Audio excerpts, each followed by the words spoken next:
ಹೇಳಿದ್ರಿ ನನ್ನ ಮೇಲೆ ಗೌರವ ಇದ್ರೆ ನೀವು ಹೋರಾಟ ಹಿಂದಕ್ಕೆ ತಕೊಳ್ಳಿ, ನಿಮ್ ಎಲ್ಲಾ ಬೇಡಿಕೆಗಳು ಈಡೇರಿಸಿ ಅಂತ ಹೇಳಿದ್ರಿ. ನಿಮ್ ಮ್ಯಾಗಿನ ಗೌರವಕ್ಕೆ ನಾವು ಬೀದಿಗಳಿಗೆಲ್ಲ ಫ್ಯಾಕ್ಟ್ರಿನ ಬಂದ್ ಮಾಡಿಲ್ಲ. ಓಕೆ, ನೀವು ಬಗೆಹರಿಸ್ತೀರಿ ಅಂತ ಹೇಳನೆ ಹರಿಸ್ತೀರಿ, ಇಲ್ಲ ಅನ್ನಲ್ಲ. ನೀವು ಒಂದು ವಾರದೊಳಗೆ ಎಲ್ಲಾ ಸಮಸ್ಯೆಗಳನ್ನ ಇತ್ಯರ್ಥ ಮಾಡ್ತೀನಿ ಅಂತ ರೈಟಿಂಗ್ ನ ಬರೆದು ಕೊಡ್ರಿ, ನಾವು ಇದಕ್ಕೆ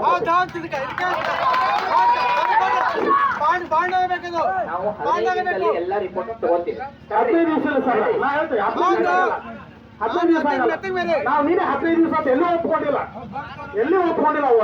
ಯಾರು ತಗೊಂಡ್ರ 2 ದಿವಸ ಕೊಟ್ಟಿವಿ, 3 ದಿವಸ ಕೊಟ್ಟಿವಿ, ಮ್ಯಾಕ್ಸಿಮಮ್ 1 ವಾರ ಹೋಗಲಕ್ಕ ನಾವು 15 ದಿವಸ ಅಡಿಗೆ ಕೊಟ್ಟಿವಿ. ಆಯ್ತು, ಈಗ ಯಾವ್ಯಾವ ರಿಪೋರ್ಟ್ ಒಂದು ವಾರದಲ್ಲಿ ಬರ್ತಾವ ಅದ್ರ ರಿಲೇಟೆಡ್ ಕಾಂಪನ್ಸೇಷನ್ ಕೊಡೋ ವ್ಯವಸ್ಥೆ ಮಾಡ್ತೀವಿ.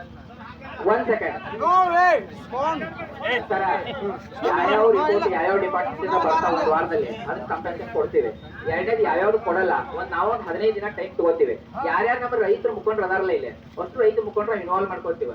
ಇನ್ವಾಲ್ವ್ ಮಾಡ್ಕೊಂಡು ಸಮಕ್ಷಮ ಈ ರೀತಿ ಇಷ್ಟು ಲಾಸ್ ಆಗತೈತಿ ಬೆಳೆಗೆ, ಇಷ್ಟು ಎಷ್ಟು ಕೊಡ್ಬೋದು ಕಾಂಪನ್ಸೇಷನ್, ಈ ಮನಿ ಲಾಸ್ ಆಗಿದೆ, ಇವರಿಂದ ಲಾಸ್ ಜಕ್ಕೆ ಸಿಮೆಂಟ್ ಇಂದ ಆಗಿದೆ ಅಂತ ನಾವು ಕಾಂಪನ್ಸೇಷನ್ ತಗೋತೀವಿ.